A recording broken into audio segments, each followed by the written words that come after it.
I'm in the wrong place. One moment, please, caller.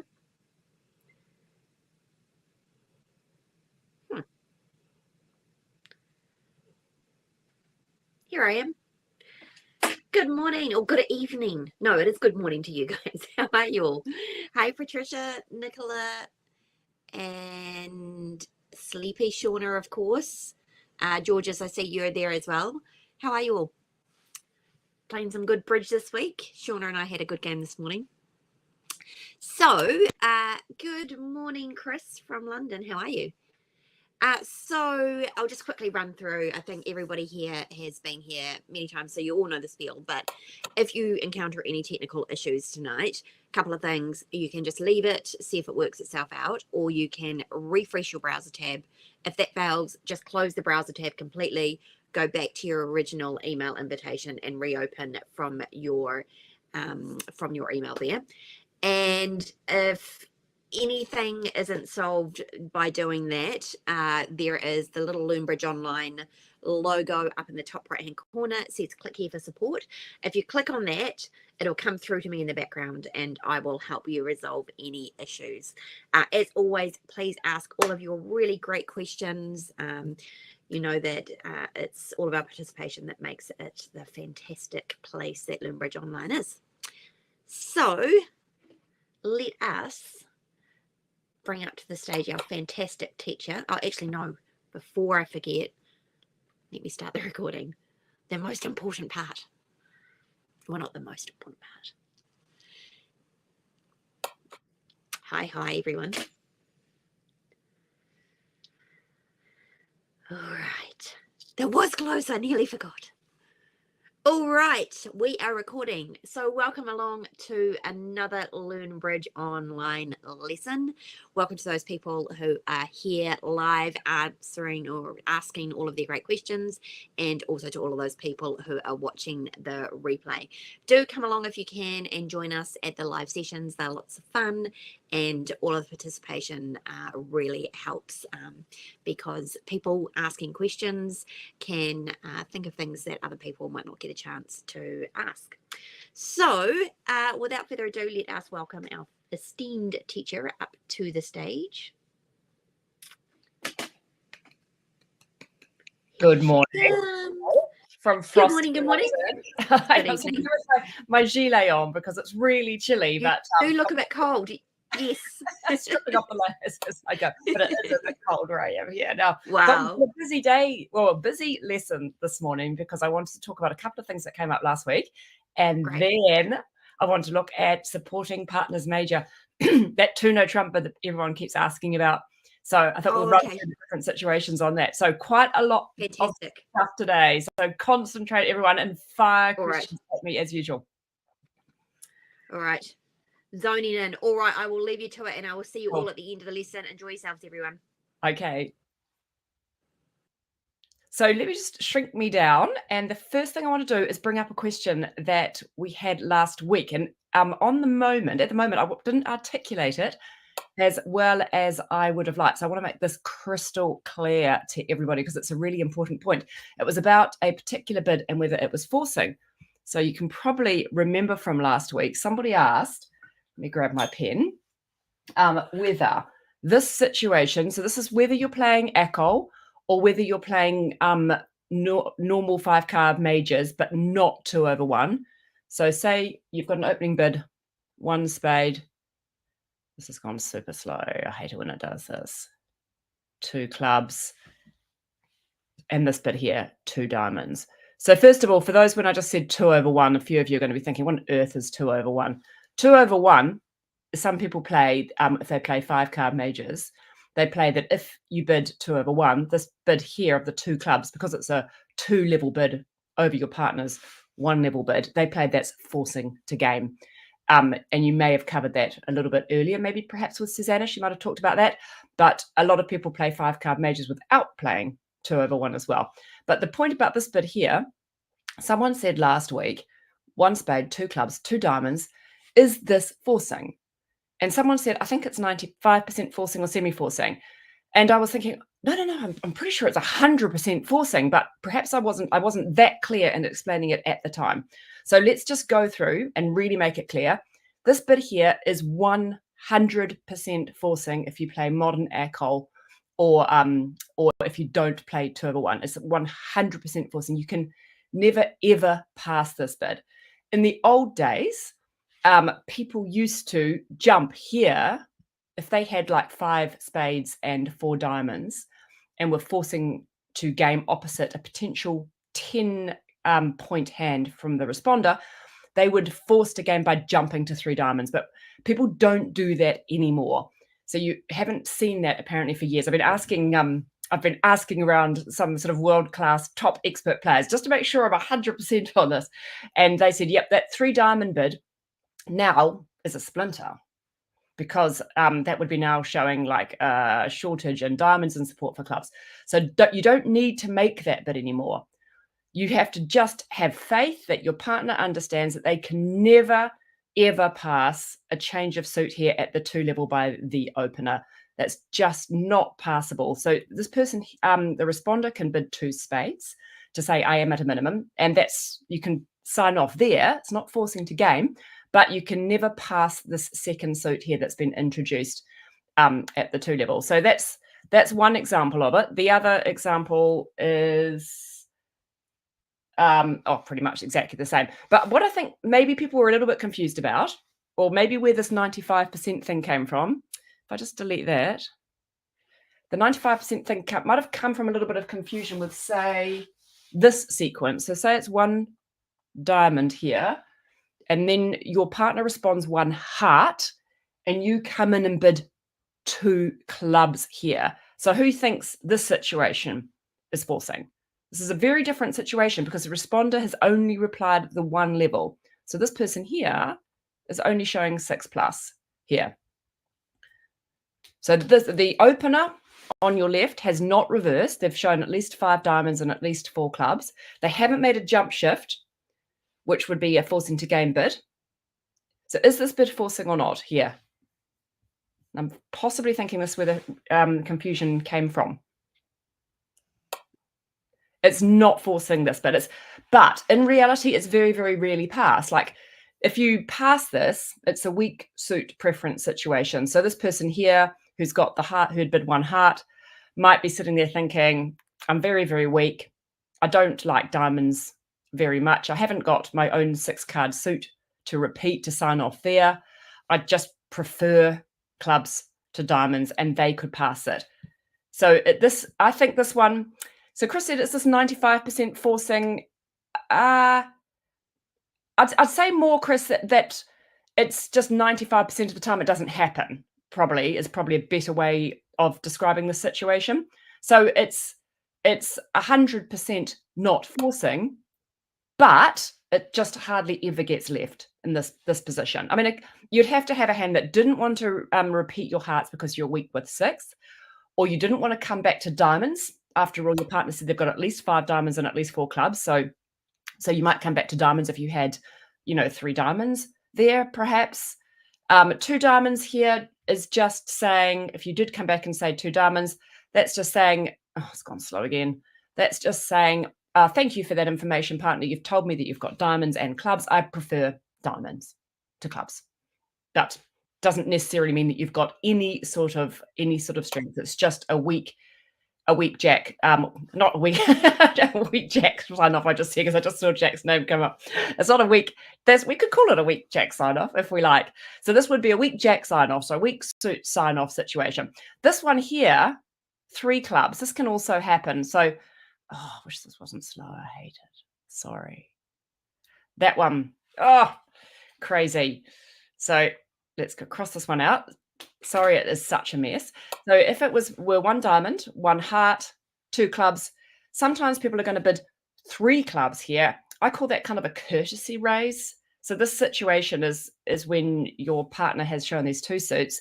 You don't have a huge amount of points, but like you might have about 8 points or 7 points even with some sort of shape, and you've got 4 clubs, and you think, I prefer clubs to diamonds. I don't want to necessarily pass these clubs because I know that if my partner were super strong, he or she would have jumped to 3 clubs, like a game forcing hand with 5 diamonds and 4 clubs. They would have jumped to say, hey, we're going to game with these 2 suits.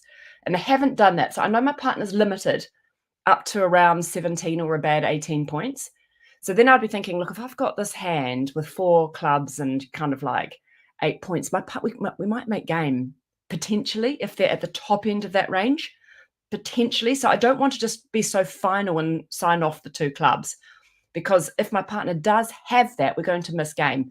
So this situation here, you're normally quite safe to raise to 3 clubs because you've got something and you've got an 8 card fit in that second suit. So it's kind of safe to be at the 3 level, and it's just a courtesy raise just in case your partner is at the top end of that range. So that's what happens. So normally in these sorts of situations, the 2 clubs doesn't get passed. And as Chris has said, this is not a reverse, this 2 club. It's not a jump shift and it's not a reverse. So the hand is limited. The key difference between these 2 hands, thanks, Caroline, that's an excellent question. The key difference between these 2 hands is the first one, the responder bid at the 2 level. The responder has come in and said, I have got 10 points. So they've come in and responded at the 2 level. So if the responder bids at the 2 level and then there's a new suit by the opener at the 2 level, that is 100%,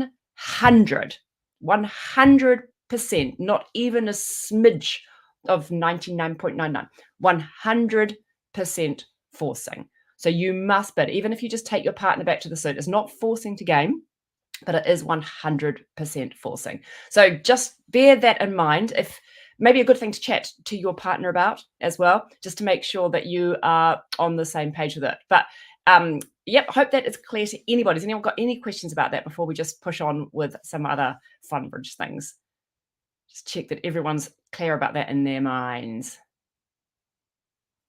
And then we're going to take us across and have a quick look at a fun signaling hand that actually happened to me this week. And I thought I'd show it to you because it's kind of a little bit like our signaling we had in defense last week. Okay, cool. So the first thing we're going to do is I'm going to share the screen, stop sharing this one, and I will share one of these tabs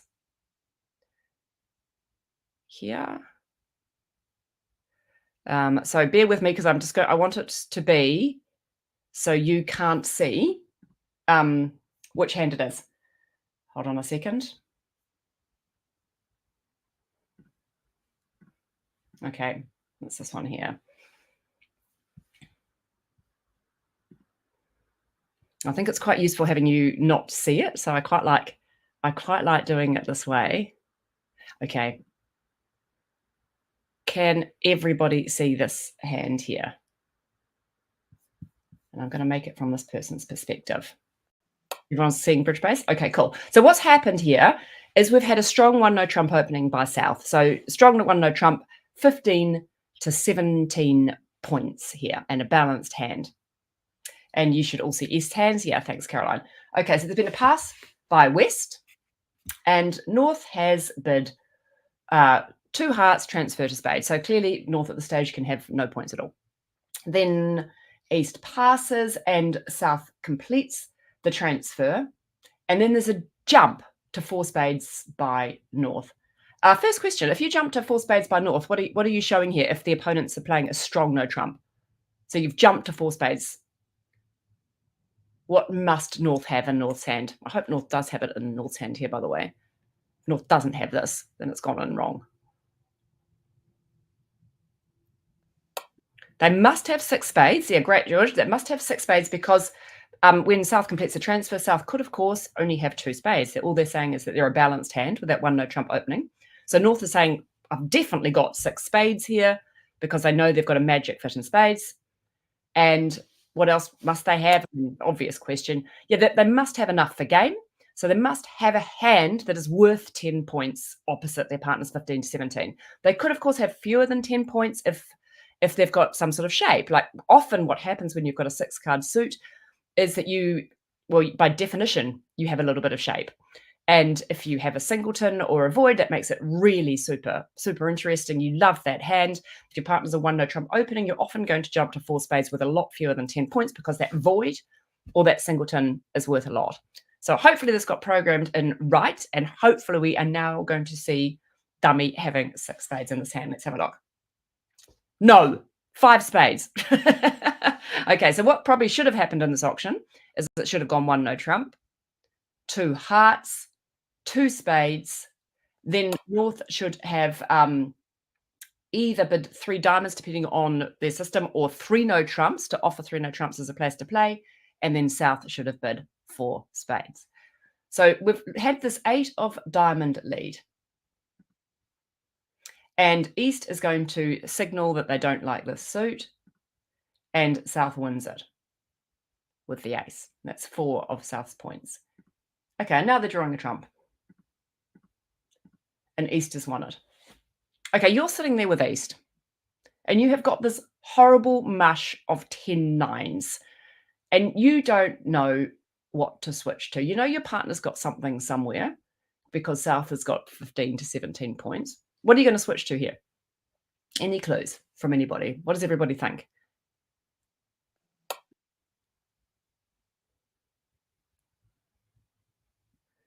Patricia's suggesting hearts. So is Shauna.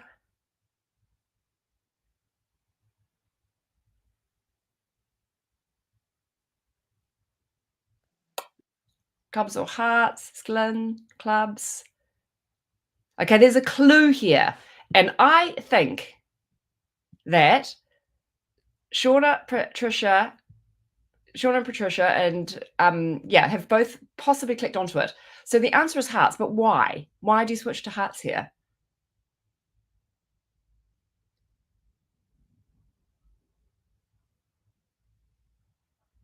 And it's actually very easy to read this once you know.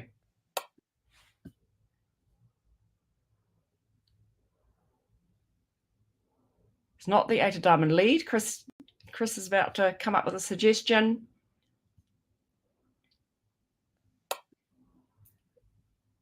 So 10s and 9s all over the show. But basically, what's happened here is something super clever. So how many spades does your partner have, minimum? So you know you've only got 1 spade. So there's 5 in North. Possibly South has got 5 spades, but unbelievably unlikely that South has got 5 spades. They would have done some sort of super accept probably with 5 spades. So say South has got a maximum, it's probably got 4 spades maximum. So it's 5, 4. So how many spades has your partner got then? At least. Yeah, your partner's got at least 3 spades. Your partner doesn't have 1 spade. If your partner only had 1 spade, South would have 6 spades, and then South wouldn't be a balanced hand. South would have opened 1 spade. Okay, so we've established that your partner has had a choice about which trump to play because they have more than 1 spade. So what can you say about the 9? What are you thinking about the 9? It's possible your partner has got the 9 and the jack. Possibly. But probably your partner's got 9, has probably got 3. And they've probably had a choice of which one to play. So if just imagine your partner does have like 9 and 2 smaller ones, or 9 and 1 smaller one, because they've had a choice, they can use those trumps to signal to you about where they want you to switch to. They know that you may be switching in the dark, that you might not have any clues about where to switch. So what they're doing here is using their trumps to signal to you about where to go next. I'm going to give the whole hand. There it is. So I'm going to go back, and you can see exactly what's happened. So there's been this ace of diamond win, and then the South hand, and South is close to doing a super accept here, 4, 5, 10, 11, 16 points. They might have done a super accept. Yep. But they've won the ace, and now they're thinking, I'm going to draw the trumps, and then I am going to play on diamonds and set up a club. But the first thing they're going to do is draw a trump. So there's no reason not to.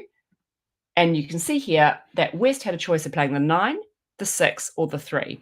So West is trying to give his partner some information about where to switch to.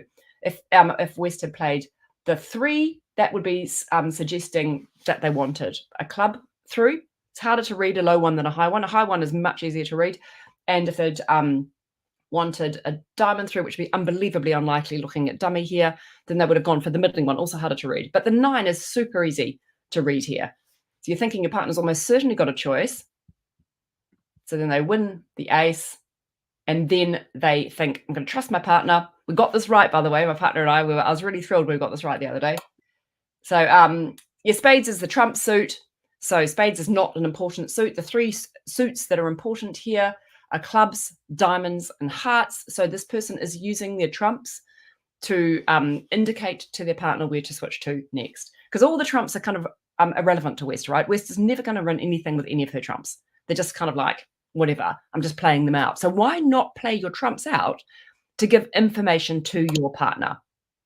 So it's not really a Tony Soprano situation. Tony Soprano situation is when you're making, that's the suit is dead to us situation. That's when you are making an opening lead normally, and you both realize the suit is dead on that opening lead, and so signal with that suit that you want something else. Here it's using trumps. You're using the opponent's trumps to signal to your partner where you want them to switch. So that 9, my partner looked at the 9 and thought, Bridget's probably got a choice here. Why she played the 9? Okay, I've got these 3 suits to choose from. Unlikely to be diamonds. She must have a small spade here.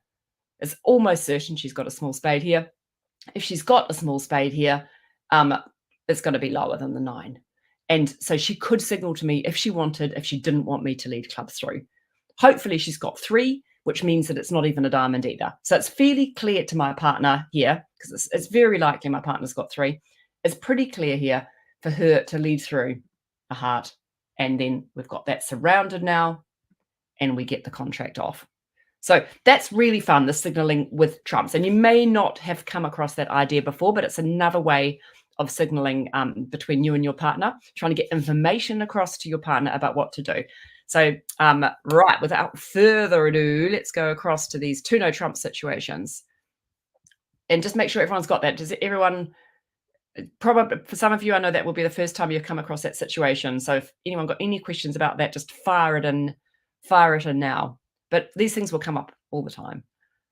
But it's cool. I love it too. That was one of my, I remember learning about that for the first time and just thought, whoa, that's cool, because it's so easy. It's such easy, free information to your partner and so effective. But again, you need to have a partnership understanding with your partner. You need to be watching your partner's signals as well. And you need to be really careful with your signaling. Every card matters. So 2 no trumps for the major support. Here we go. Nice, cute little major here for us, getting a hug. So there's been a little bit of confusion about this, and I know it is a bit of a complicated area. So I thought let's just take some time today to run through this major support business. So 2 no trumps to show a game-going hand of 4 or more card support for partners major is something that most of us are pretty familiar with now. So that's the sort of normal situation. So hopefully you can see this first one here. So we've had a heart opening by south, 2 no trumps by north. I play that the next bid is a shortage bid, just because shortages are so important to get across to your partner. There's a lot of ways you can play Jacoby, but that's probably the most common way that people play at the moment. So the first suit that's introduced at the 3 level is a shortage, gives partner information about where to go next.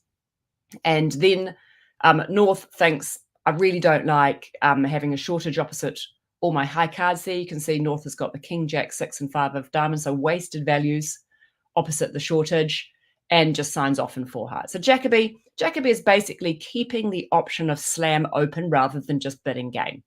You know, when we first start playing bridge, you would have probably just gone 1 heart, 4 hearts with this particular hand. But now you've got more sophisticated methods. Why not use Jacoby just in case you've got that potential to find slam?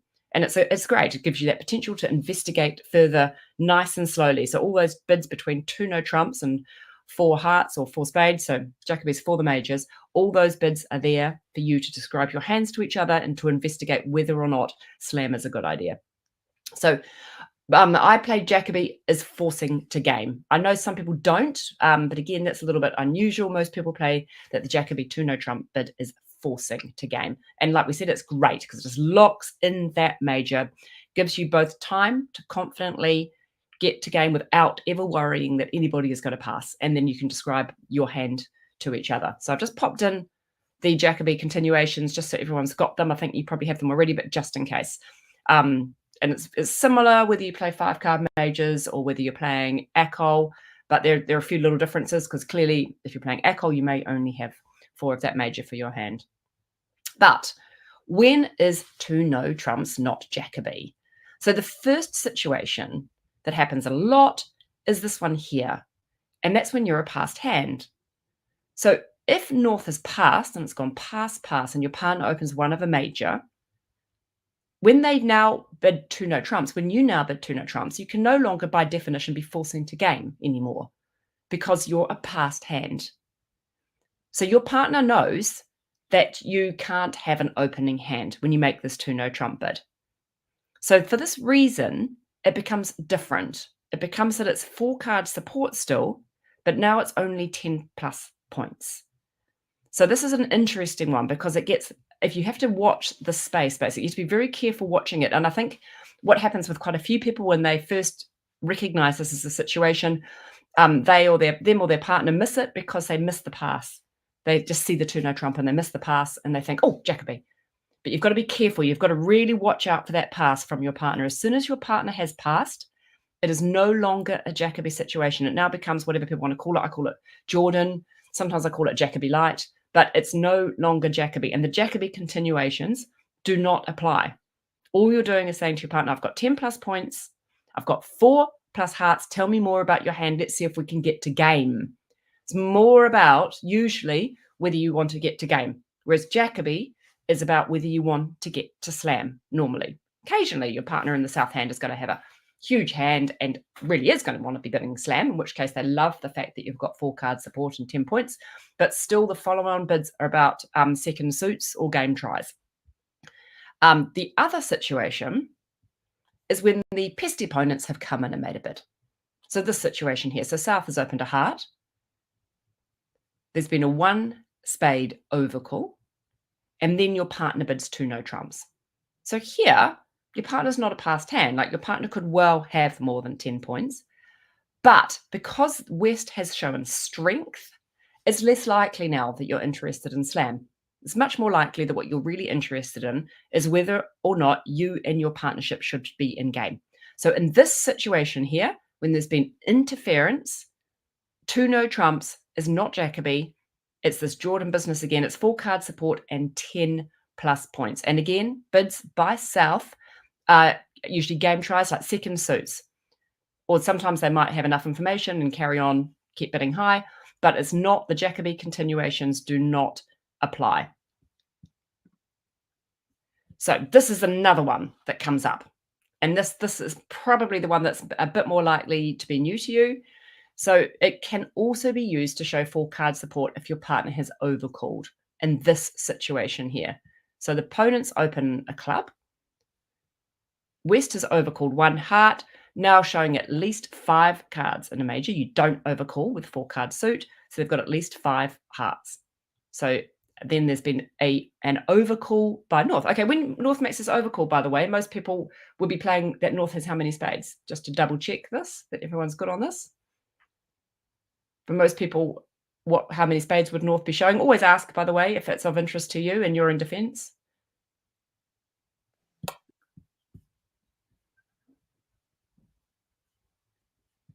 Chris saying 5, brilliant.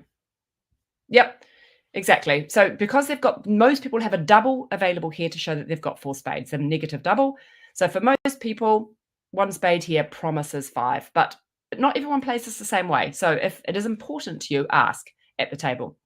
So here I would be thinking normally that North has got 5 spades.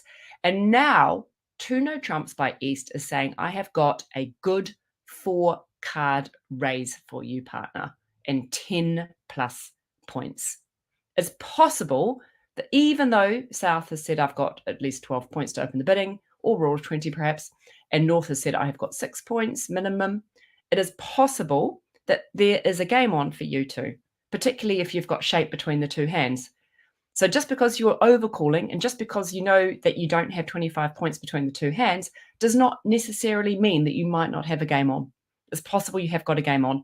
So for that reason, you can start by bidding 2 no trumps to say I've got 4 4+ card support for your partner. Note B, it is always 4, even though your partner has promised 5 as an overcaller. It's at least 4. Could be more than 4, but it's never 3. So you started by saying, I've got at least 4 card support for you and 10+ points, just in case we've got game on, because it's possible that you do have game on in that situation. I've just popped in here just for some people who play 5-card majors, and also just because it's good for people even who they don't play 5-card majors to know that these bids exist. A little bit of information about Bergen Razors, just as a little kind of extra. Does anyone play Bergen Razors, or has anyone come across Bergen Razors?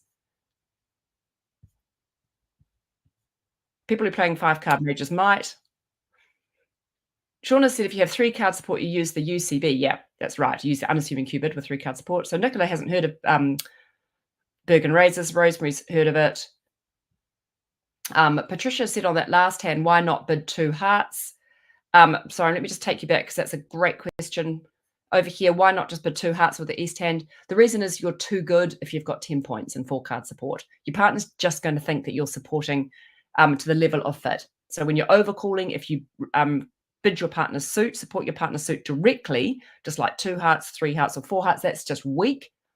And you're bidding for as many tricks as you've got trumps. Stronger hands are going through the unassuming Q bid or through this 2 no trump bid. So Bergen Razors. So I know that BBO doesn't do Bergen Razors. So if you're playing online on Bridge Base, they don't use Bergen Razors, but they're very, very common in the Bridge Club from people who play 5-card majors. And I play Bergen Razors when I play 5-card majors, and I find them really, really useful. One of the benefits I find of the 5-card major situation when I do play 5-card majors is there's just so many ways of describing a major fit with your partner, which I really, really like. It's like, oh, I've got this particular major fit or this particular major fit. So I like that I can give that information to my partner. And one of these ones is this Bergen Raise situation. So if you play Bergen Razors, you play that if your partner opens a major, so Bergen Razors are only for a major. If your partner opens a major, when you jump to 3 of a minor, that's showing support for your major. And it's a different type of support. So this 3 club one is saying I have got 3-card support. Little trick, how you remember it, is the clubs has got 3 dots around it. I mean, 3 cloves on the club. So 3 clubs is saying I've got 3-card support for you, and sort of an intermediate hand, like 10 or 11 points. So that's a great thing for me to know. You've got 3-card support for me, major partner, and you've got 10 or 11 points. It's very specific, and then I can kind of take it from there if I'm the south hand and work out whether I want to be in game. These bids are not forcing to game. They're bids that are sort of interested in finding game from the North's perspective here. So 3 because there's 3 dots around the clubs. But honestly, I was playing bridge recently and there were 4 around the club, and I thought this completely ruined me with a pack of real cards. 4, I've never seen that. I always thought it was 3 for a club.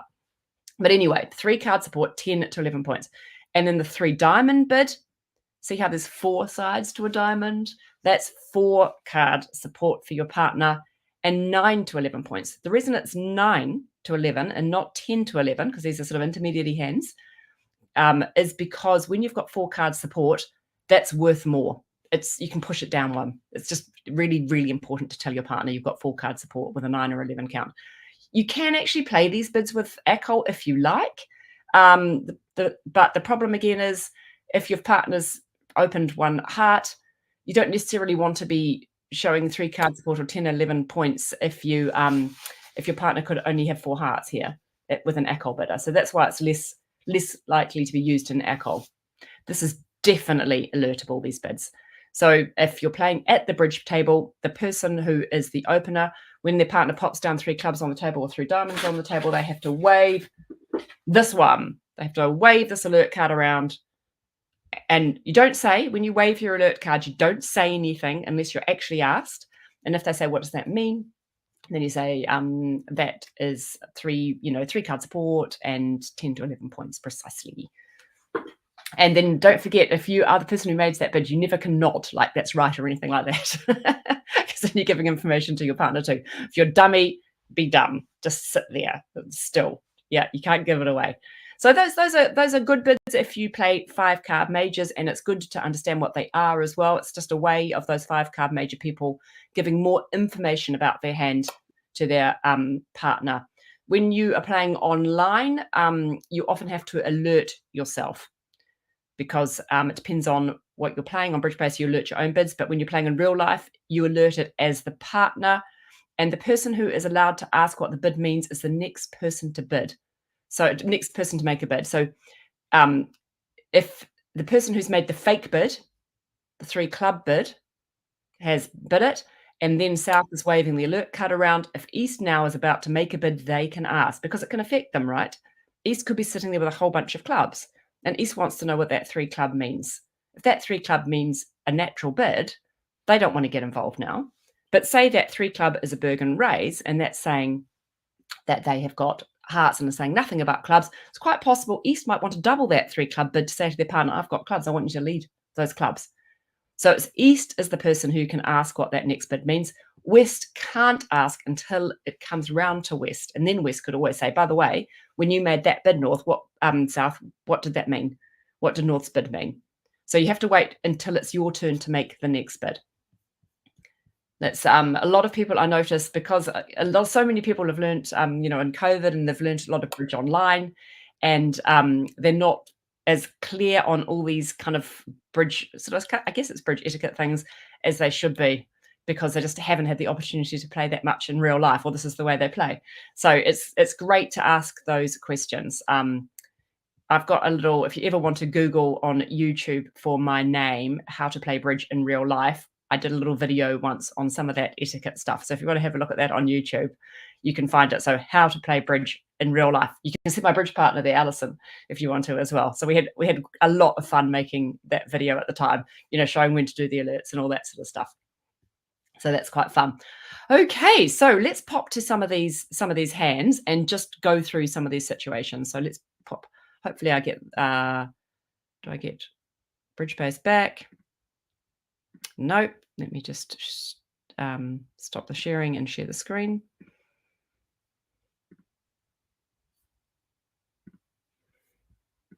Okay. Can everybody now see this situation where South's got those lovely spades? Cool. Okay. Okay, so South, very happy to pick up this gorgeous hand, and is opening 1 spade. Very normal 1 spade opening. Okay, so first question I want to ask everybody. Oh, they haven't picked up this lovely hand. East has picked up the hand, and East has passed. So North is the dealer. Okay, so pass. Is everyone happy with my pass here by North? I pass with flat balanced 11 counts. I don't open them. I know that's a bit of a style thing, but I really like to know that my partner hasn't got a flat balanced 11 count when they open the bidding. So North is passed.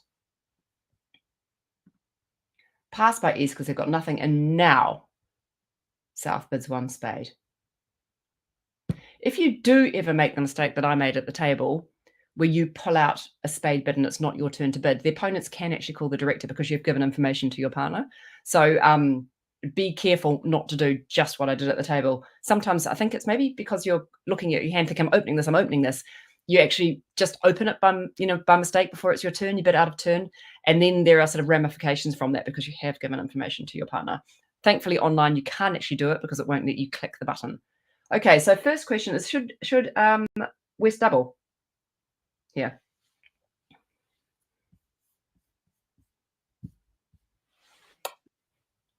I'm saying no as well. I wouldn't double here. So you've got 11 points, and you have got a shortage in spades. But to me, I wouldn't double here. And the big reason I wouldn't double is, firstly, I'm a little bit light.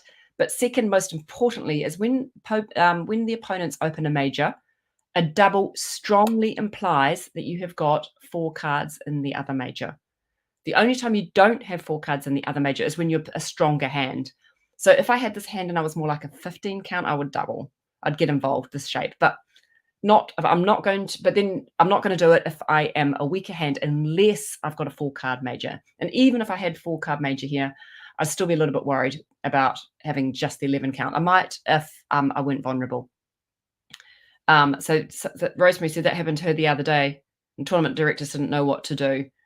I think, yeah, I'd have to look at the rule book, Sean. I mean, Rosemary, I'm not an expert on that, but I think you can accept it or you can penalize them. I think there's probably all sorts of quite complicated rules about what you do. So try not to do it. So they are going to pass. Okay, so North's bid. So what's the key thing to note here? Is this Jacoby or not?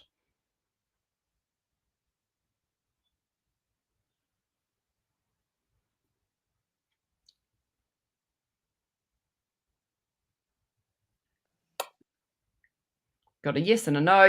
You've definitely got 4, 5, 6, 7, 8, 9, 10, 11 points and 4 card support, but there's an important fact here. What's the important fact? I think Rosemary knows.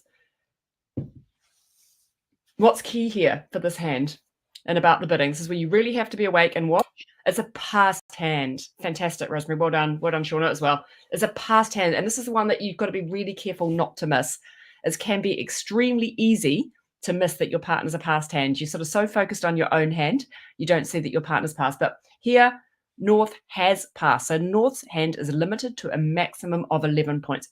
So you know that if your partner bids 2 no trumps here, that they have got 4 card support for you, but they don't have an opening hand. This is not Jacoby. This is not game forcing, but you're basically interested in game. So it comes back round to East. What does East do?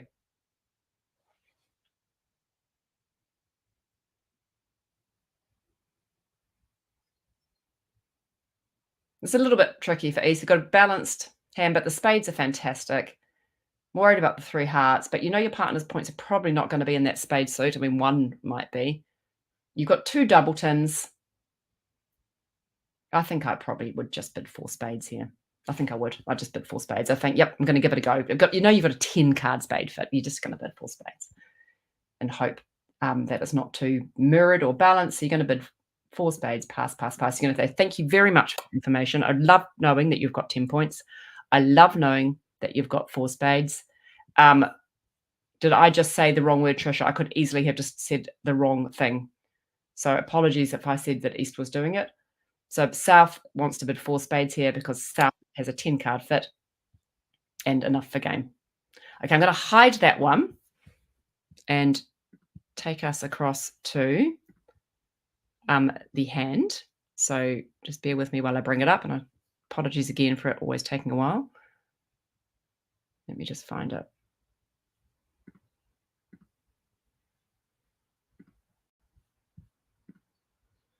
Okay. Okay, so here's our bidding here. So your declarer. Can everyone see the hand with just the declarer now? And we'll just run through the situation. So it's 4 spades by South, and they have led the ace of diamonds. Okay, so first things, how do you feel about the hand? This is you. You're South. How do you feel about your chances here? How many tricks have you got? Winners and losers. Just give you a second to go through it and try and work it out.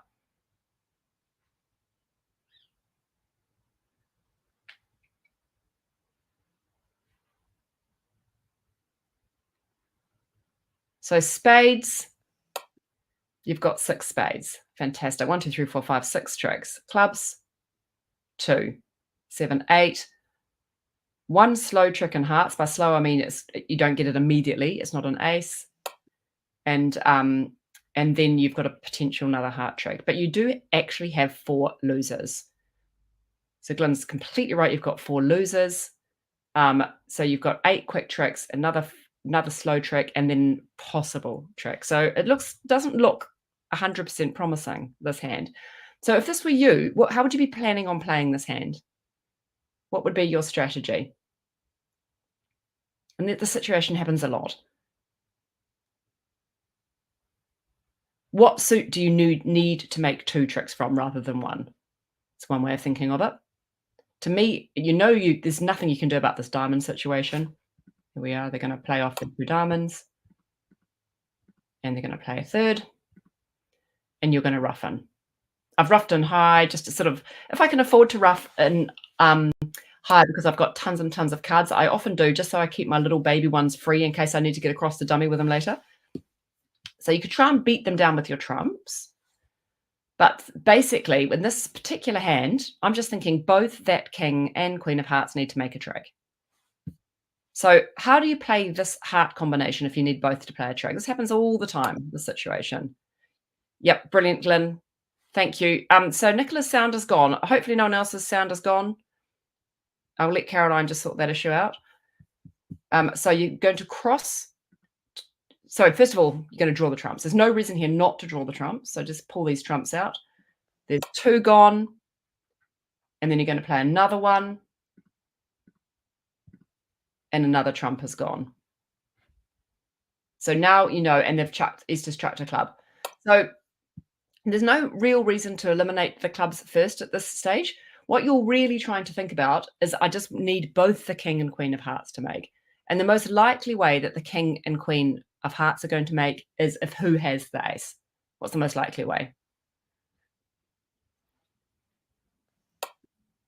You need West to have the ace, right? So if West has got the ace of hearts, you're basically kind of finesse the heart suit twice. So finessing is all about your lower card, your lower honor winning a trick when a higher honor is out there. So what you're trying to do is play twice up to that king and queen.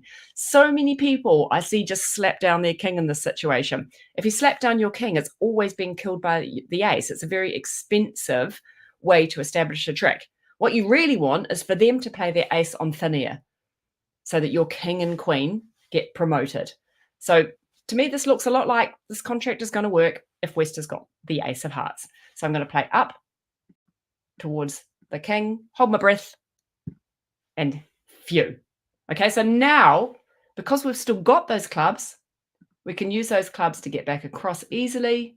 We could have come back in a trump too.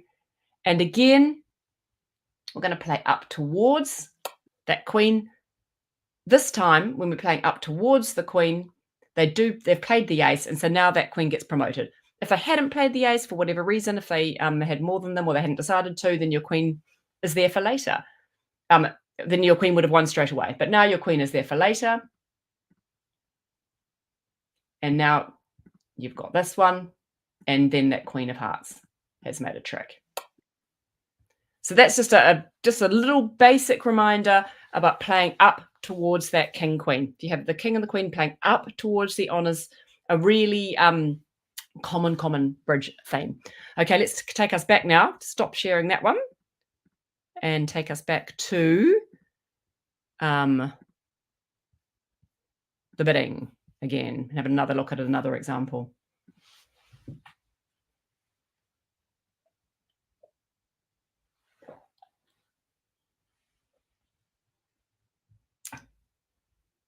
Okay, this one here.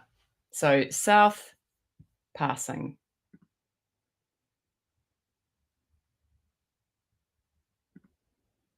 One spade opening. Okay, what do you do with the east hand? This depends on your system.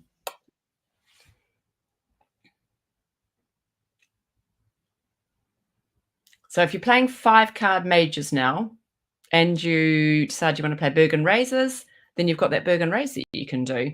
Here you've got 4-card support and 10, sort of 9 to 11 points. So you could bid 3 diamonds here. So if those people are playing 5-card majors, if you're playing Bergen Raises, 3 diamonds is a fantastic bid.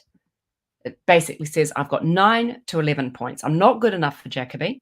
I've got 9 to 11 points. There's 4 corners around the side of the diamond. So I've got 4-card support, 9 to 11 points.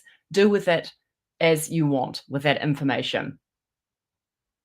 And they would raise. But if you're not playing Bergen Raises and you are playing normal Acol, then you can't bid 2 no trumps Jacoby. Why not?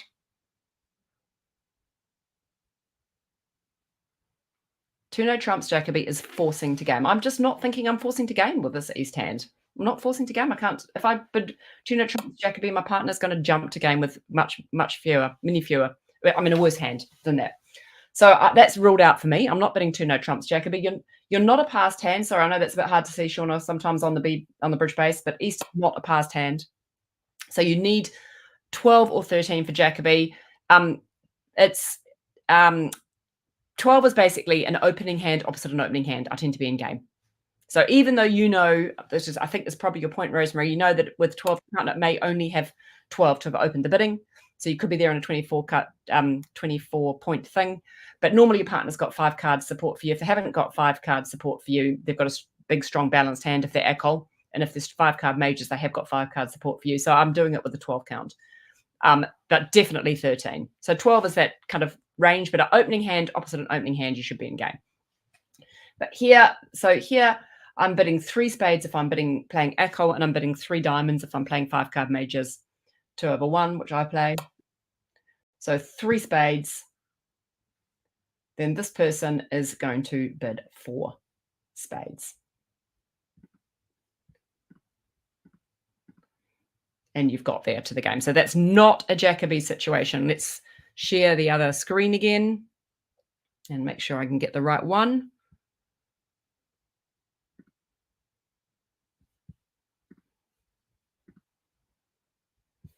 Okay, so I'm looking for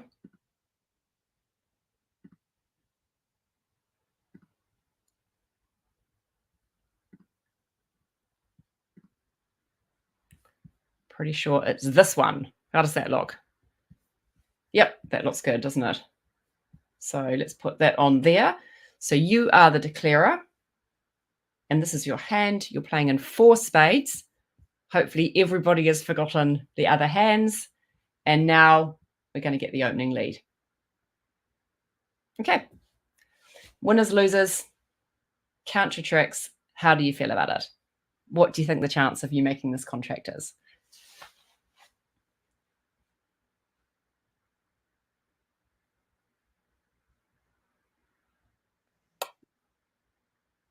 So it looks possible, right? But there are losers here. There's 2 heart losers, potential diamond loser, and a potential club loser. You've got 4 losers here.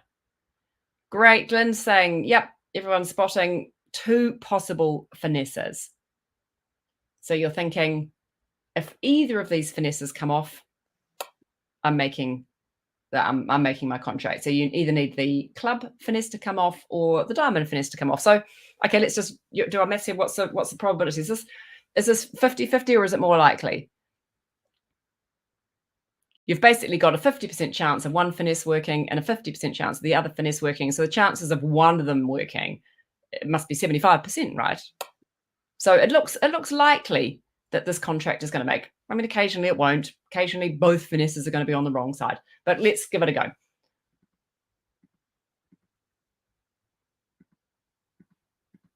going to take their 2 hearts. And then you've roughed in. You can see I've left a 3 there again, just as a discipline thing, just in case I need it later to get across. So I've roughed in. Let's draw up these trumps. And done. Whether it works or not, doesn't work. Win that one. And now, second chance, boom, we're done. Yeah. So basically, pretty much everyone is going to play it that way. You can see that you're going to have 2 chances to get your contract, and hopefully one of those finesses are going to work. So this situation, if you do play Bergen raises, that's a great situation for a Bergen raise with a 3 diamond bid, 4 card support, 9 to 11 points. If you don't play them, that would be a 3 spade bid, invitational. It's not a Jacoby 2 no trump bid because you're not forcing to game. Okay, let's take us back to bridge base again.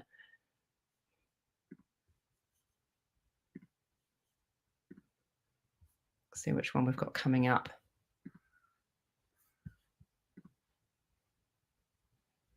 Okay. So south, 9 points, going to pass. Pass by west. Okay. North loves the hand. Fantastic hand. 18 points, a big balanced hand. Now, Bergen raise is not complicated. It's just a memory thing, Shauna. And playing the right system for them, right? So 1 spade.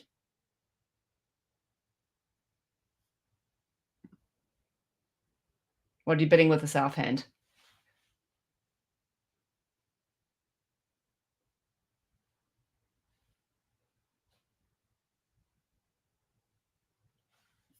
Couple of choices here.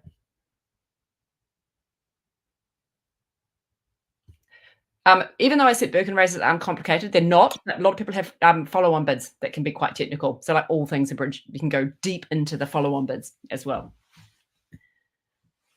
So for me, this is a choice between just bidding 4 spades, actually. So if I just bid 4 spades now, if I play extra system, if I do play Jacoby, 2 no trump and Bergen, it means that I now have 4 spades to show a 5-card suit in a kind of preemptive hand. But for me, it's basically a 2 no trump bid for me, this one as well, because I've got a double tin. It's worth a 10 count. So it does depend on the system I'm playing. If I'm playing 5-card majors or 4-card majors, if I played this with my partner, I would just bid 4 spades, probably, because I've got 5 of them. And or would I? Maybe I would. No, maybe I'd bid 2 no trumps. Maybe I'd bid 2 no trumps, just in case my partner's got a really strong hand. And it's worth a 10 count, and I've got 4 or more card support. Now my partner is actually super excited about this.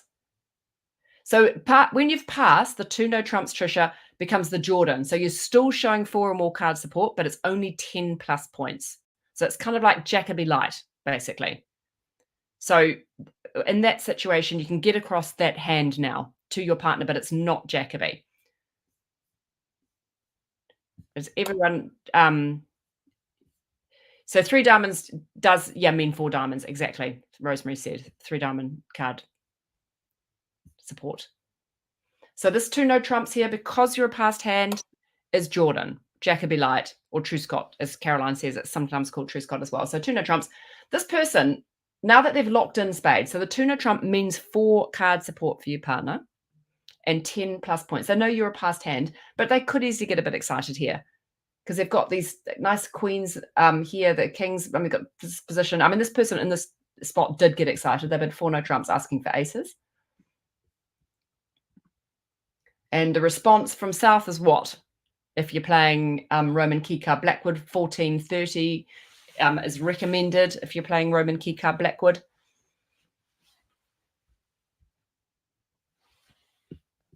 Got 5 clubs.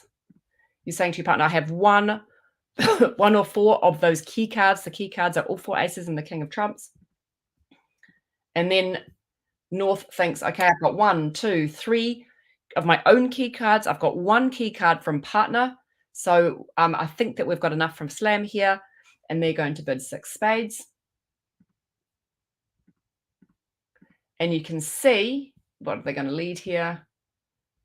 Might lead the Jack of Hearts. And you can see basically whether they make this contract is going to depend on whether that club finesse works. So they're going to make all 5 spades. They're going to make 3 hearts. They got a slow trick in diamonds. Once the ace is gone, the queen or king is going to get established. But it's totally going to depend here on whether the king of clubs is in the right place with West, and it is. So they would be pleased to make this slam. The slam is on a finesse. Let's quickly bid. See if we can get a couple more bids in. Maybe just 1. Let's give it a go.